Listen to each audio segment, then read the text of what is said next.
Hi, Sprachcamp. Hey guys, My name is Duane. and I'm Megan. This is my wife. And for those of you who know us, warm greetings from America, from California. And for those who don't know us, we are pleased to meet you. You know, for Megan and I this last spring, we got into cycling. And there's about a 20-kilometer bike ride from our house to the beach, to the Pacific Ocean, and we have loved to go, haven't we, Megan? Yes, it's been great. Almost every weekend. And every weekend we try to beat our record, how fast we can get down to the beach and back home. And when we go, we get pretty intense. Megan gets competitive, and I try to keep up, although she's faster than I am. But one time we were riding down to the beach, and we were going as fast as we could, and what was in the way? A roadblock. Huge construction work right in the middle of our bike ride. And so we came to a screeching halt, and we couldn't break our record. And as we began to walk our bikes around the construction work, we realized that we learned a big lesson from this experience. And our lesson was this, is that we missed out on something really important on our bike ride. Mostly our conversation with one another. We missed out on the beauty of our surroundings, and we missed out on the enjoyment because of this roadblock. But the roadblock caused us to stop competing, stop trying to beat our old record, and focus on one thing so that we could see the bigger picture. And honestly, this reminds us of a story in the Bible about a character who has lots of roadblocks in his way. And this is the story of Joseph. And Megan, tell us a little bit about Joseph's roadblocks. Yeah, Joseph grew up with 12 brothers. A lot of brothers. They were jealous of him because his parents favored him. And the first roadblock was they got rid of him. They threw him into a pit and said, you know what, Mom and Dad, we lost him. He got eaten by a lion.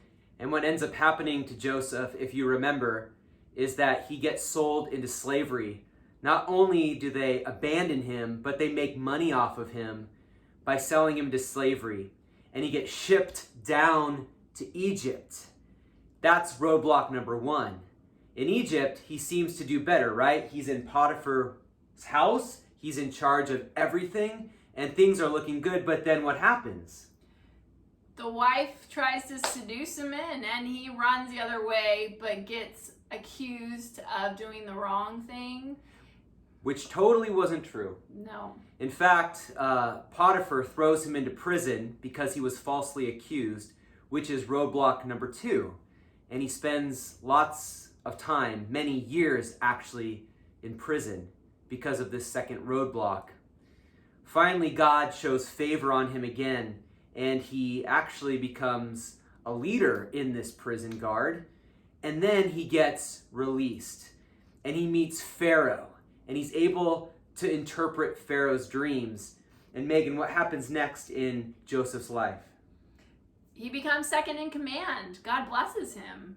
And God blesses him to such a degree that he is able to take care of the people of Egypt and the surrounding areas during a huge famine that plagues the land. Which, interesting in this story, brings Joseph's family from their land all the way to Egypt to buy food, which eventually reunites Joseph and his abusive brothers. Megan, what happens at the end of the story, she'll share with you right now. Yeah, it's crazy. They meet up together as they're coming to Joseph asking for food. And Joseph, at first there's a little bit of tension. He doesn't know if he wants to show his brother's favor or not. Another roadblock in Joseph's own heart. Do I love my brothers for what they did to me? Or do I hate them? Yeah. And Joseph decides to forgive. He forgives. And the take home, the big conclusion at the end of this story is this phrase at the end of the book of Genesis. What Joseph does when he reveals his true identity to his brothers, he says, brothers, what you meant for evil, the roadblocks that you put in my way, God used those roadblocks for good. God used the roadblocks for his purposes. You know, as we talk about our bike ride and we talk about the story of Joseph, we think that this has a lot to do with our own lives. You know, we're talking about being on a journey of faith, being on a journey of life at Sprachcamp. And that has everything to do with what God is trying to teach us in his word and what God is trying to teach us in our lives. In fact, there's this great passage in Romans chapter 8. It's talking about all of the roadblocks and the sufferings that we have on our journey with God.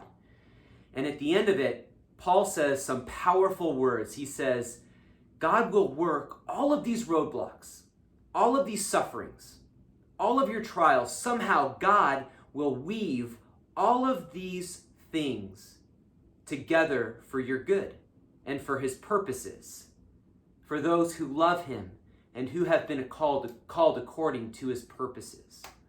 Jesus also says in John 16 that in this world you're going to have trouble and tribulations, but fear not. Don't fear these roadblocks, because I have overcome this world. And as Megan shares a little bit about what the take home is for us, about how we continue to cling for Jesus, I want you to think about this reality that God is actually working his goodness in our roadblocks. Yeah, I just encourage you guys in this season of life where there seems to be a roadblock after roadblock after roadblock of not normal things. Life is not normal right now, and it could be discouraging. And I encourage you that keeping your eyes fixed on Jesus and asking him, what do you want me to see in these roadblocks? How do you want me to be in this situation? Which route do you want me to take? Do you want me to just relax and step back and let you work in me? So just asking those questions and putting your heart and trust in Jesus every day, every roadblock you're facing right now, or that will come your way. And with that final thought, we want to leave you with a final passage that sums up what we want to encourage you with tonight. In 1 Peter 5, verse 17, Peter reminds us and encourages people on their journey of faith. He says, cast all of your cares upon Jesus because he cares for you. He says, be humbled by the mighty hand of God. When those roadblocks come your way, let God use those things and shape those things in your life. Be humbled by the mighty hand of God so that he might exalt you in due time. And in the meantime, cast your cares, give your worries to him because Jesus cares for you. Let's cling to Jesus, the author and the perfecter of our faith. Let's cling to Jesus, who will continue the good work that he began in us. We love you, Sprachcamp.